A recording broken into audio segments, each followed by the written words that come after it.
This is my 2009 Suzuki Bandit 1250. I've got a little over 3,000 miles on it. I bought it brand new a couple months ago. And I've had a couple of modifications I did to it that I like a lot. So this Danmoto exhaust I think looks good and sounds a lot better than the stock exhaust, and it sure weighs a lot less. See if I can get it started here.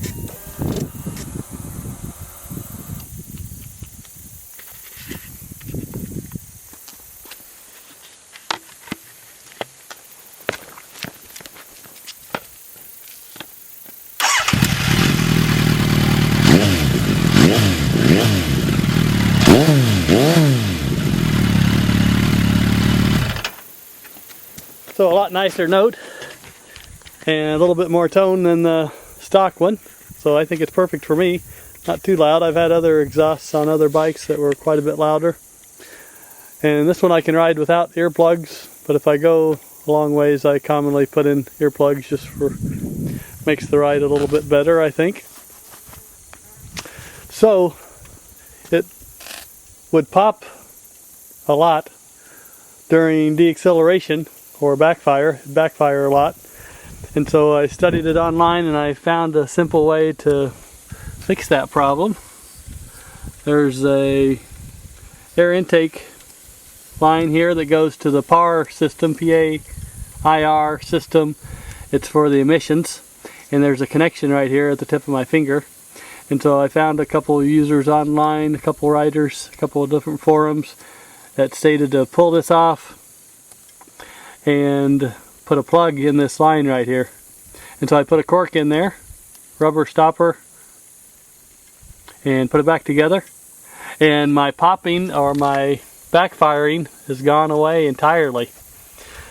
So I like that part. It was too loud of a backfire. I didn't like it. So I'm glad I got that fixed. This windshield is aftermarket V-Stream. I'm very happy with it. It's quite a bit taller than the stock. It's probably 4 or 5 or 6, probably 6 inches taller. And it's really stiff, so it doesn't bounce around at all. I'm about 5'10", and so it's perfect for me. It doesn't cause any buffeting on my helmet at all. No extra noises. The wind used to hit me with the stock exhaust right at the chin, and now it hits me right on top of the helmet, just right on the forehead, and so it's way less wind that I get than what I had with the stock, so I'm quite happy with that. Also, with that Danmoto stock, I did want to mention that it doesn't come with a stopper. It doesn't come with a stopper down here to hold the center stand, up off the frame. So what I did, I just put a couple, I don't know if you can see this or not, there. I just put a couple rubber hoses on there, radiator hose, big radiator hose, and then a bunch of zip ties. Zip tied it right to the center stand. And so it does hit, as you can see.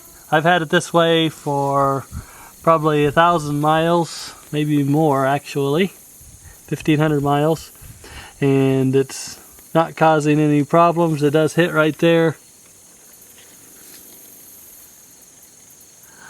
on the support for the shock, but not worried about it. It's polished the metal there a little bit and kept the dust off. I live down a gravel road, and so I don't think that's going to give me any problems at all, and I think it'll stay put with the variety of redundancies I have on the zip ties there. It also touches my foot right here just a little bit, but it doesn't bother me any. You can just slightly feel it sometimes. It's just a little bit higher than what it used to be compared to the stock exhaust and the stopper system that it had. but it doesn't bother me any and causes me no problems. I have a friend that's an expert welder, and he was a little concerned about welding onto this thin tube metal there. To put a stopper device on there, you could do it with a band and bolts too, but as far as welding on there, that's not that simple of a activity.